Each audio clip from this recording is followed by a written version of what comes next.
welcome. I'm here today with Liza Baker. Again, how are you? Hello. Great to be back. I just pressed a button and all your information disappeared. Now, we spoke, oh my goodness, when was it? About 2 years ago? It's got to be 2 years ago now, hasn't it? Yeah, it was sort of mid-pandemic, I think. Yeah, I think it was. And you're over in America. You're from Canada, aren't you? No, I was living close to Canada. I was living in Michigan, but I am an American, and I was living in Michigan. And since we last talked, and we can go back to this topic, but I moved back east to where I'm from, to Vermont. I grew up in Vermont, so I'm in the beautiful, beautiful, tiny state of Vermont, and you cannot wipe the smile off my face since I moved back here a year ago. We were talking because before we started, we ended up sort of just chatting for ages, and eventually you said, we need to record this because there's so much that we've covered, isn't there? I mean, you specialize in health and well-being, particularly for people in the caring industries, don't you? But one of the things, that's the niche. Yep. That's your niche. And that was great because it's really applicable to our age group and what we tend to do. But then we started talking about how much both our lives have changed since we last spoke. And that's come out of where we're at in life. Yeah. And I was saying, I'm not sure how we're going to follow that first episode because I was listening to it again. And I'm like, wow, that was great. So, my thought was, it's interesting because I was talking in that episode about, it really, perimenopause/menopause really becomes our time. Like we're giving birth to ourselves. We finally have a moment to breathe. Sometimes not so much time to breathe. I've noticed because I moved back east in part to be close to my parents who need help. You don't have a big breather in between. And of course, the parent-child relationship continues to be fraught even when we're 58. When you have parents who lived as long as mine did. We just buried my stepdad and he was going to be 97 last year. So he almost made it to 97 and my mom is 87. And so now I'm in that sandwich generation for sure, where I still have kids who they are out of the house now. My son just moved into his first apartment. And so I know, pat mom on the back for that. And so I had like a moment to breathe. And now I'm starting to recognize, mom is really going to need a lot of help. And she's great. She's a pistol. She's 87. She lives by herself. And we should all live that long and be that healthy. She was out shoveling snow this winter. And I called and there was no answer. And it was after a really big blizzard. And I was like, wonder where she is. She wouldn't have gone out anywhere. Called her an hour later. No answer. And finally she calls me back and she says, did you try to call me? I was out shoveling snow. And I was like, lady, you have someone who plows your driveway. And she says, I know, but I figured I couldn't go for a walk. It was too slippery. So I thought I would shovel the snow. And I was like, okay, I give up. Good for you. Wow. Wow. But we are getting to that age, aren't we? And it's difficult. One of the hard things, and this is decisions we both made in the last 2 years, is, as our families grow up and we've dedicated our lives to looking after other people. And when I bought this new place, because we're both in new houses, obviously, but when I bought this new place, I found it really difficult to figure out what I wanted, not what was going to be right for the family or was going to be the best thing for everybody, but what was it I wanted? And that was a struggle. Did you find the same thing? Am I alone in this? I don't think so, but I'm going to apologize for my dog alarm that seems to be going off right now. There must be a delivery person outside.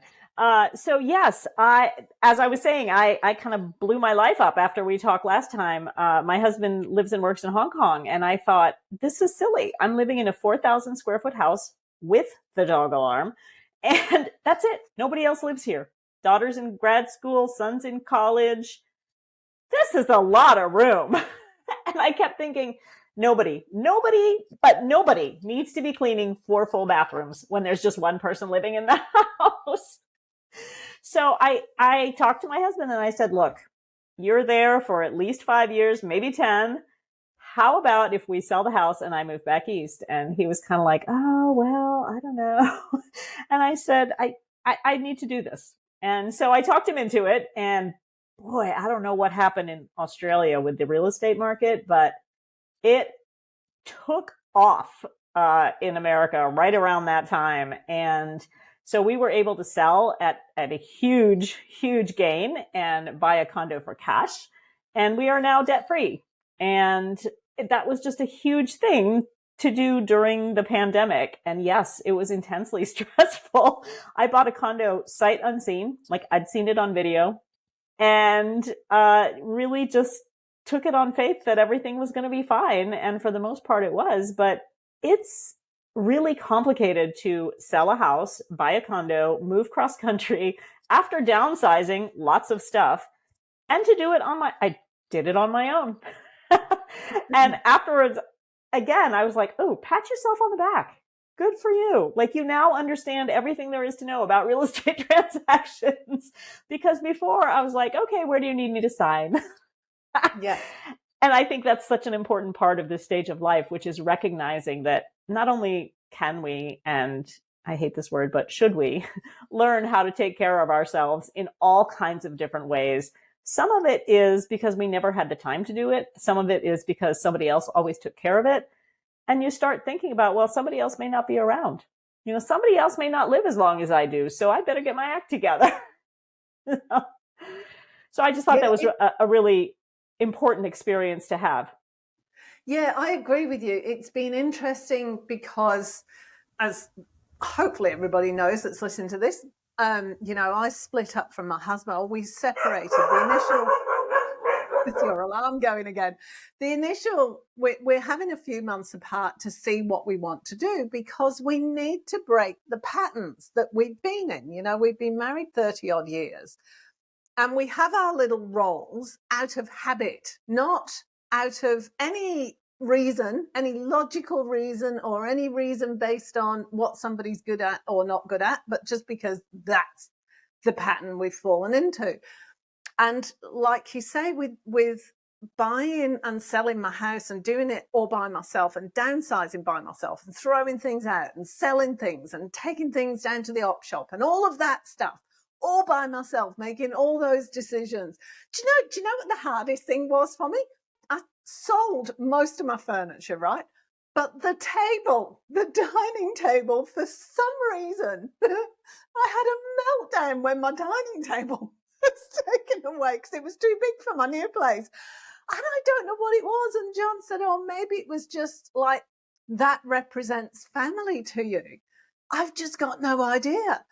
But that whole experience. Yeah. How much time did you spend around that table? Yeah. Well, not that particular table, but it was, which was interesting because it wasn't a table that I'd had for a long time. So I was like, why am I getting upset about this table? I only bought it 2 years ago. But there was just something. But it was interesting having to negotiate for myself and not be able to go in and say to John, oh, look, I'm not happy with this. You need to go and do blah, blah, blah. Which is what I tend to do. Yeah, you really catch yourself in those patterns. And it's funny because I recently had a very similar experience, which was two things came up right one after the other. One is that I'm dealing with a backyard grading issue, which is causing some flooding, not flooding in my condo, but it's just like the water is standing against the back slab. And that was one thing. And then the other thing was I had a CPA, an accountant, who just was not, hello, am I going to be able to file my tax returns this year? And there were 2 weeks where I spent a lot of time writing quote unquote nasty letters and emails and really advocating for myself in a way that generally I could let somebody else do. And it was simultaneously incredibly empowering and really, really exhausting. Yep, I agree. With me, Yeah, it seems and I know the downsizing game too. I'm quite lucky because I do enjoy moving house. One of those ADHD things we were talking about. I enjoy moving house, so I chuck things out a lot. But it was interesting because same as you, I went from like a much bigger house to a smaller unit. And I had to be really specific. You know, instead of having the 2 full sets of pans, why do I need 2 full sets of pans? And 2 big casserole things that are about yay big, you know, like things. And heavy, and yeah. I went from a kitchen where I could teach cooking classes to 12 people to a kitchen where we call it a 2-butt kitchen. You know, you cannot fit more than 2 people in there without just constantly running into each other. And so I did the same thing. I did a lot of downsizing, and the stuff that was really good quality, I still brought it with me because I'm like, oh, the kids will have their own apartments soon. So this past weekend, packed them all up. Here, would you like this pot? Would you like this steamer? Yep.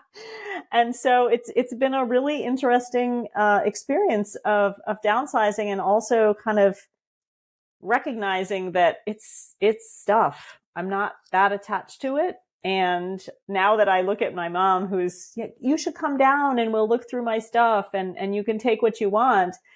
And it's really hard to say, you know, I really don't want your wedding china because I don't need it to remember you by, you know? Yeah.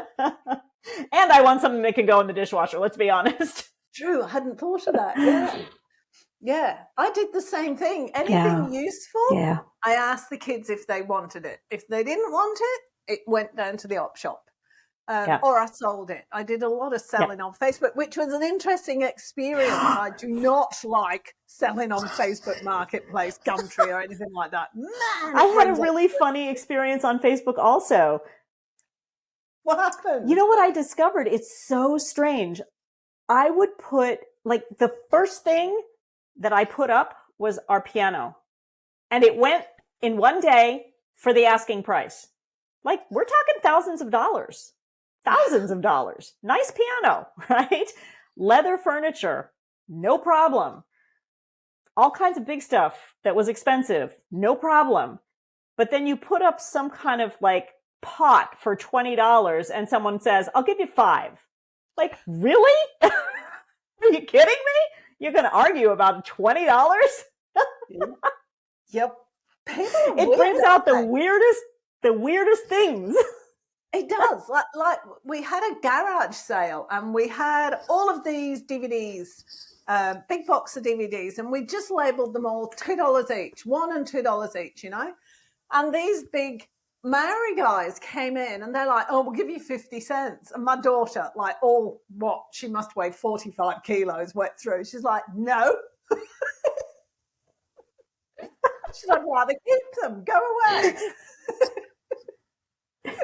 Exactly. Yeah. It's very interesting. The psychology of buying and selling stuff on social media is fascinating to me. Yeah.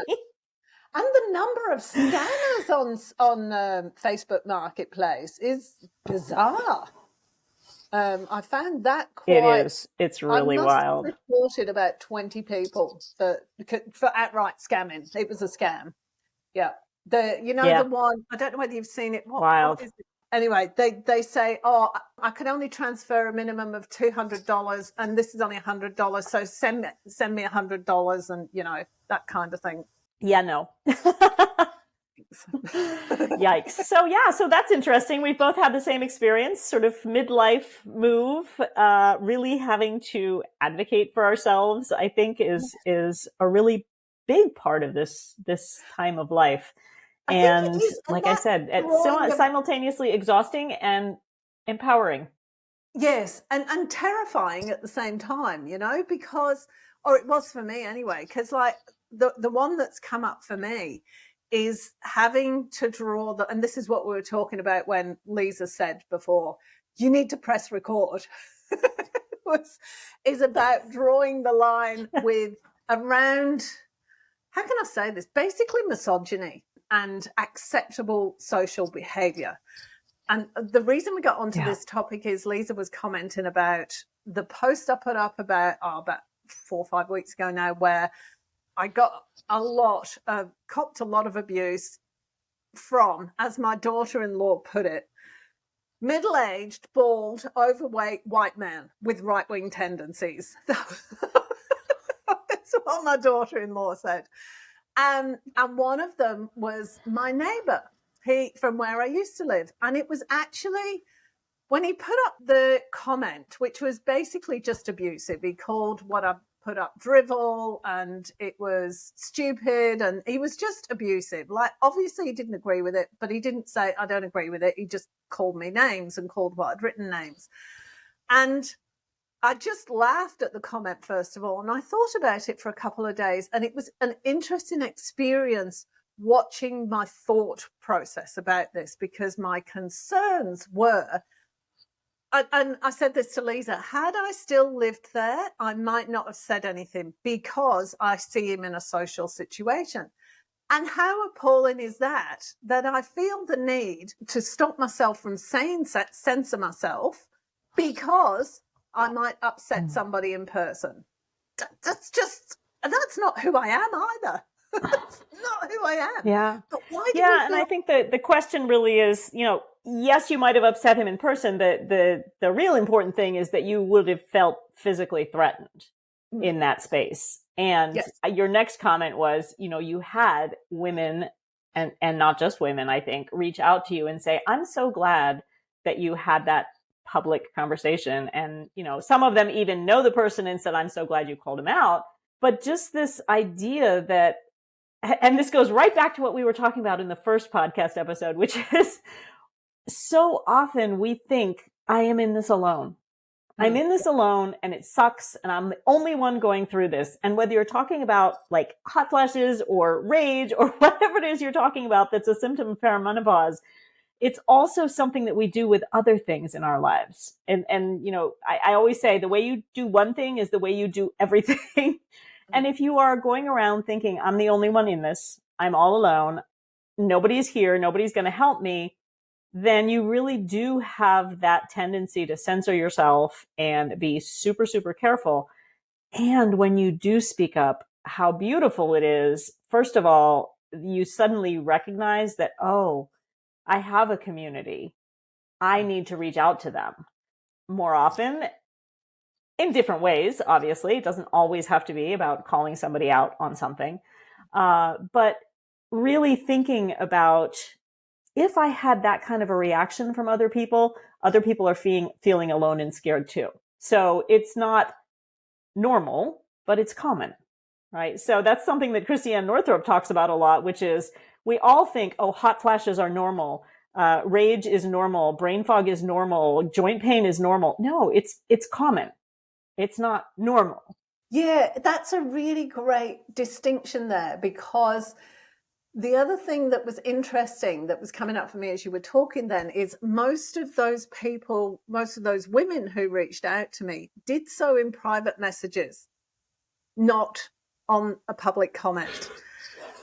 Yeah. Which I find really interesting. And I was thinking as you were talking, would it, if we were in an all women's group, would they feel that same need to not have to hold back? Yeah. And that's a concern for me. That actually really concerned me. That was the big, I didn't like that at all, that thought. Because my concern was for my safety, as you said, and for other women's safety as well. And I mean, the guy's a bully. People who do that are just bullies. I had any number of conversations with men as well as women on that post because they'd said, oh, I disagree with you because of blah, blah, blah. And I've said, yes, great. This is where I've got my information from. And we had this whole discussion, not a problem. But it's that abusive bullying that silences people, not just women, but some of the men as well. Yeah. Yeah. And it's the deepest irony is that the original comment had to do with immaturity in men, I think. And I'm sorry, you are responding like a toddler, like a kindergartner, rather than an adult when you just turn around and abuse me. Like, how about we have an intelligent conversation in which you show me that you are not emotionally immature, and we can have a lovely conversation. And we may agree to disagree, but we're going to do it agreeably, right? Yeah. Yeah. So I think that's a really huge part of this stage of life too, which is really, first of all, advocating for ourselves. Secondly, recognizing that there is a community out there. And I also liken it to having a miscarriage. I had a miscarriage before I had my first child, and you feel alone. You feel miserable, and nobody says it to you until you have it. It's like, oh, now you're in the club. I had one too. My sister had one. My mother-in-law had one. My sister-in-law, my cousin, my whatever. Like, if they haven't had one, they've known someone who's had one. Well, where were you all before this? Why did we not talk about this? Kind of like, why do we not talk about perimenopause? It's not some big secret. It's part of a woman's life. And sadly, some parts are not that great. And that community is there. What do we need to do to build that village so that we actually can have that conversation on a regular basis, I think, is the important question to be asking at our stage of life. Why do you think that we are that way? Because we do think of ourselves as individuals being alone. Why do you think that is? Well, that's interesting, because when we were tossing around thoughts about what are we going to talk about, one of the things you brought up was self-image. And I think that's so important here. And I said it in the first episode, but I'm going to say it again. A conversation that I had with my children when they were teenagers, which was, I'm so concerned about what others will think. I am so concerned about what so-and-so will think. I don't want to be seen this way. And when you take a step back and think, wow, if you're acting that way, I'll bet you so-and-so is acting that way too, thinking those same thoughts. So she is not at all concerned with how she sees you. She's worried about how you see her. So there's this external, what we think other people think about us. And it's it's just an infinite loop, because I can never know what you really think about me. And therefore, maybe I shouldn't be that concerned about it. Or at least I shouldn't assume that I know what you think. Just opportunity for another conversation. Well, what would you think if I did this? It is, isn't it? They say, like, when you get to a certain age, you stop caring about what other people think. But maybe it's not that. It's more that you really start to understand that you've got no influence over what other people think. They're going to think what they think, and there is nothing you can do about that. Yeah. And I think the trick is to be okay with that. I think a lot of us have these ideas that we can control other people, manage their thinking about us. You can't. The only thing you have any control over, and I don't like that word control, but the only thing you actually have any influence over is yourself. And so that idea of self-image has to be, how do I see myself so that I'm okay with feeling that I don't know what others think about me? And I think you're right. I think at this stage of life, we do reach a point where we sort of say, I don't really care what other people think. And we talked about this in the other episode too, that's not the point. It's not that you don't care. No. It's that you have enough of a sense of who you are. Your self-image is strong enough that you recognize that I can feel okay with this, and I can feel okay with you being different. And also, I think I'm too blooming tired to want to keep up a front anymore. I think that's got a lot to do with it, It's exhausting. I absolutely agree. Yeah, I read this fabulous book called There Are No Grown-Ups. And it's about she's American. She lives in Paris. She's married to an Englishman. And it's about her, because the French culture is so different to the American culture and the British culture. The French are much more self-aware. So they don't necessarily go through all the stuff that we go through. And it's interesting. I mean, she says it's basically a diary of her 40s. and how, when you're younger, there's always somebody older to guide you. And it's just that realization that, well, actually, there's nobody I'm it when you get to a certain age. I was just having this conversation with my brother. My brother just turned 60, and I'm like, how did that happen? And do you feel old? He's like, no, most of the time I don't. No. Old just keeps getting older. It's bizarre that, to think that there's no more grown-ups, because if we look at our parents, they're kind of at the stage now where they just can't be bothered with, dealing with all that angsty stuff and everything else. So there are no grown-ups beyond us. Like, we're it. We're the grown-ups, which is a really scary thought. And I love that part of growing older, which is recognizing that I have parents. I may not have them much longer. And you know what? Their job is not to parent me anymore. Like, that's my job now. And what an opportunity to parent yourself the way you want to be parented. Because so often the parent-child fit is just not that good. A lot of kids have parents who don't meet their needs, emotionally especially. And that's okay. Because when you get to be an adult, you have this opportunity to say, you know what? It's not about blaming my parents. My parents did what they could do within their emotional limitations, and maybe it didn't match what I needed. So how about if I now start parenting myself in the way I wish they had parented me? Because I remember moments where I thought, God, that friend's dad is so cool. I wish he were my dad. And then you feel so guilty about it. But it's really an opportunity to think about, if I'm not feeling good about something, if I'm upset, if I'm scared, if I'm whatever I am feeling, what would I want a really good parent to do for me, say to me? And it's your chance to do that for yourself, because sometimes we know our parents aren't going to do that. And that's okay. That's not who they are. We're the adults. They're the adults. They're the grown-ups. It's inside us. Yeah, and that also kind of leads me on to this, it's a lead into the topic you were talking about before that, about self-acceptance and being okay with who we are. And that journey started for me probably about 4 or 5 years ago, maybe a bit longer than that, when one of my best friends, bless her cotton socks, said we were talking about somebody who didn't like John and I.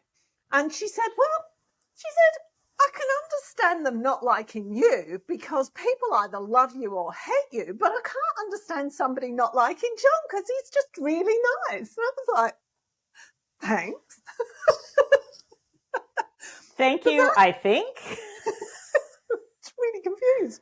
But that kind of gave me, like, that really made me pause and go, oh, okay, so if I'm very black and white for people, why am I bothering with the people who fall on the they don't like me side? Why am I at all concerned about what they think? Because they're not going to like me. What an interesting revelation.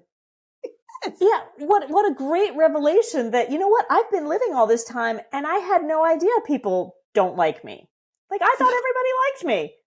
Wow. Guess what? Not everybody likes me. And you know what? I've survived.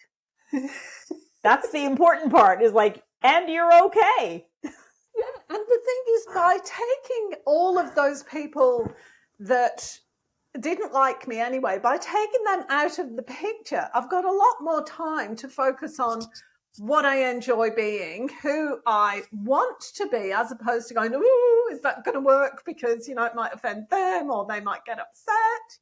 That's part of growing up. Yeah. Yeah. And I think it really comes back to the idea of alignment that we were talking about last time, which is, how do you feel when that person's name pops up in your text or in your phone? Are you running to answer it, or are you just like, oh God, really? Because we talked about intuition last time too, right? If you're getting this text and everything in your body is like, walk away from the phone, do not pick up the phone, I am not here, I'm not texting you back. Maybe you need to think about whether you need to have that person in your life. The there's a couple of people that I have a ringtone of the foghorn on, and I know not to look at my phone when it goes meep, meep. Karen, that is hysterical. I've heard about like just setting certain tones for certain people. I've never thought about doing it for like, oh, there's so and so. That one's going to be hard work. You don't even have to change your number. You just change the ringtone, right? Oh dear. Well, there it is. That is a form of self-care. Like drawing boundaries is a form of self-care. And maybe drawing boundaries about some of our relationships is a really good place to start. Yeah. Let me ask you this. Is that part of the growing up thing that you can see, in that we start to go, oh, I say I've got this boundary, but I'm actually not putting it in place over there with that person or with that kind of person? Yeah. I think that's a huge, huge part of growing up is not just knowing where to draw the boundary, but actually figuring out how am I going to shore myself up so that it happens that way. And I can't remember, it might have been Brene Brown who was talking about boundaries versus guardrails. And I just thought that was a really interesting distinction too, because she talks about how maybe we should think about it more as a guardrail, because then things can come in and also go out, rather than, it's kind of like, a permeable cell wall rather than like, oh, you're not getting through here. So this kind of behavior toward me is okay, and that kind of behavior is not. That is it's a really subtle distinction, but it's actually huge at the same time. A guardrail as opposed to a boundary. Yeah. I really loved it, and I wish I could remember more about it. But anyway, I believe it was Brene Brown who was talking about it. But my latest fascination has been with a book called Real Self-Care by Pooja Lakshman, and she is a columnist for the New York Times occasionally. And I think you would really enjoy this because we talk a lot about self-care, you and I. And her book, I will be completely honest, when I read the introductory chapters, like that green-eyed monster is rearing her head. She's like, girl, this is what you talk about all the time. Why didn't you write this book first? Literally everything the woman says in the first few chapters, I'm like, seriously? This is everything I've been talking about for years. And the more I read it, though, the more I realized what I love about this book is that she also brings in that social justice angle about self-care. And she says, if you think about she calls it faux self-care, the not real self-care. And she says that is a noun. That is a retreat. That is a massage. That is, you go on Goop and you buy those vaginal eggs or whatever they are, those jade eggs. Or, it's a thing that you purchase. Yeah.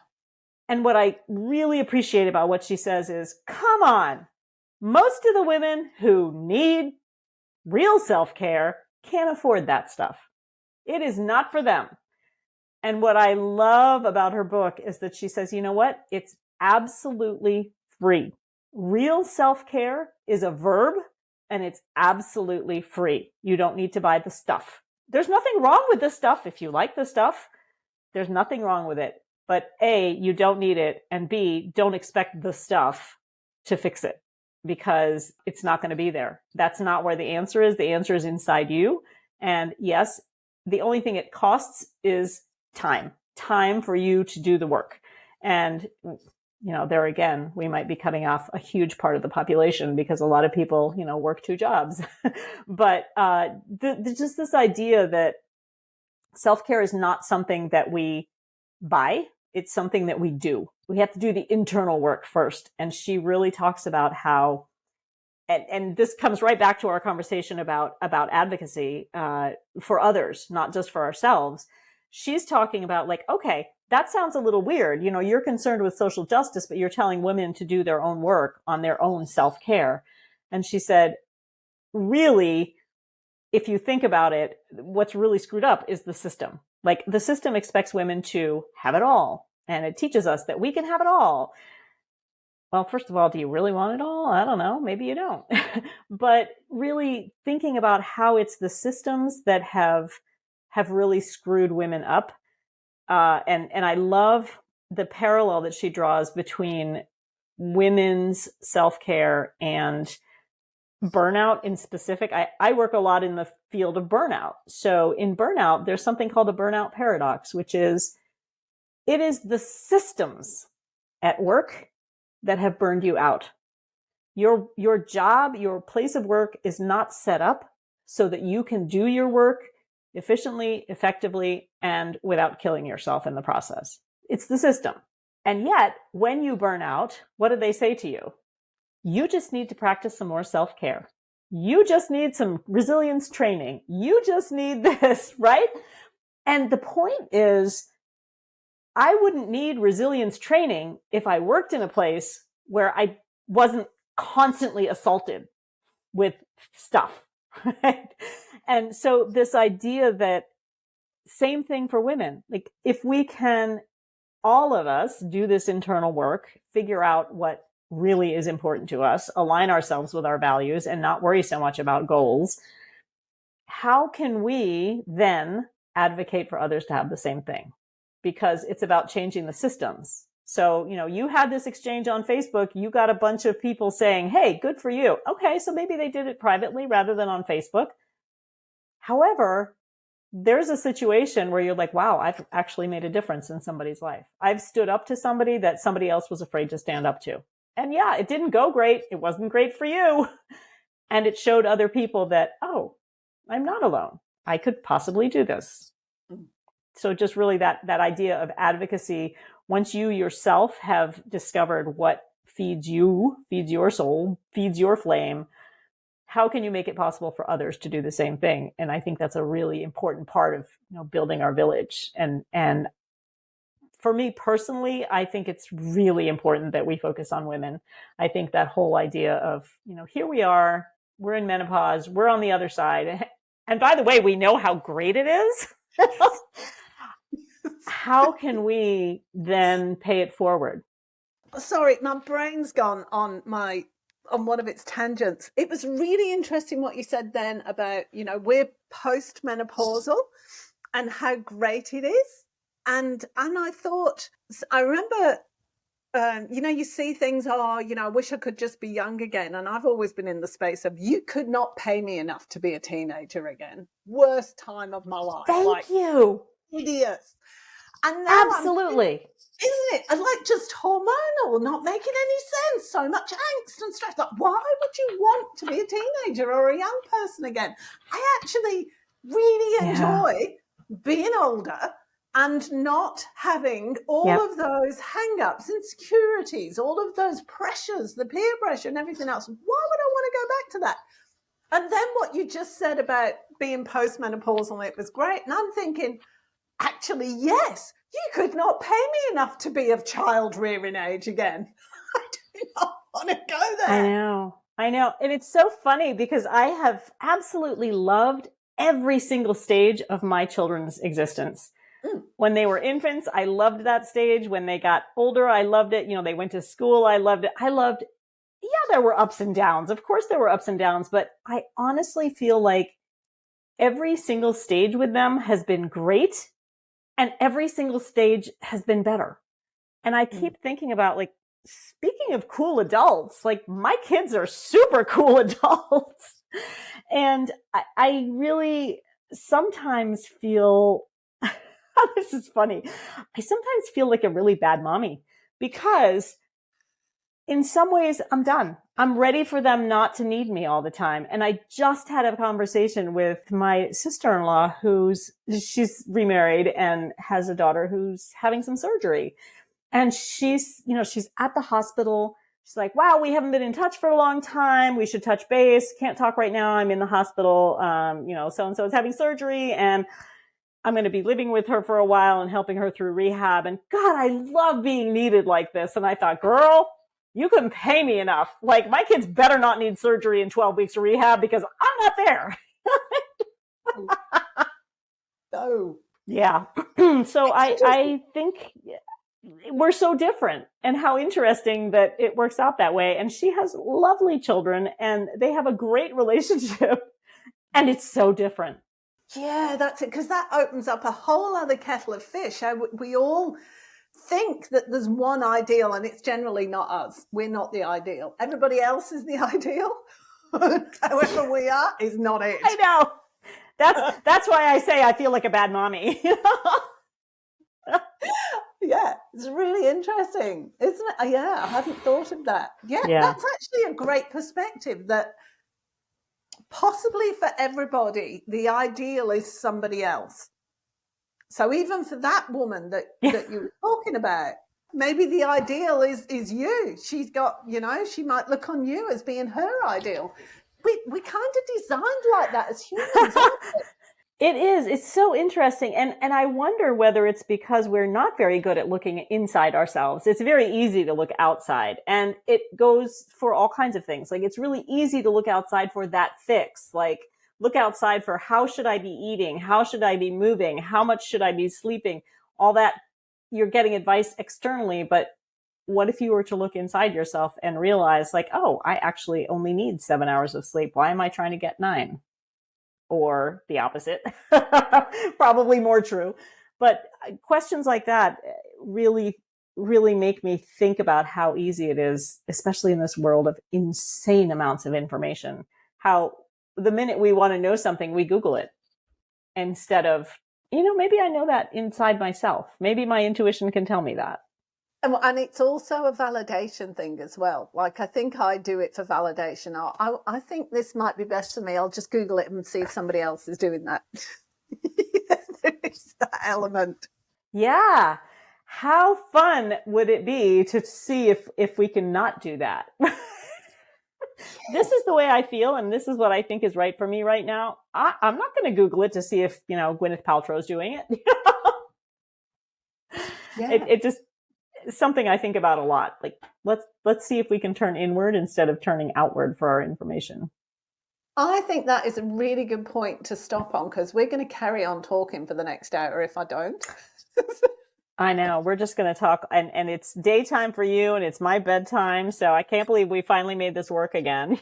I know. I will have to do it again soon, because this was really interesting. We got on today's episode not having a clue what we were going to talk about, and decided we were just going to wing it, which has been the best conversation. The difficult thing is actually deciding on a title for the episode. What is this episode about? Karen and Liza cover everything in 1 hour. Let's see. Advocacy. We touched on advocacy. We touched on agency. We could do all A's. Action. What else? Abomination. This is the podcast of A's. An A+ podcast. Thank you so much for this. All right. Well, we will have to do this again when we can work out. So great to be back in touch.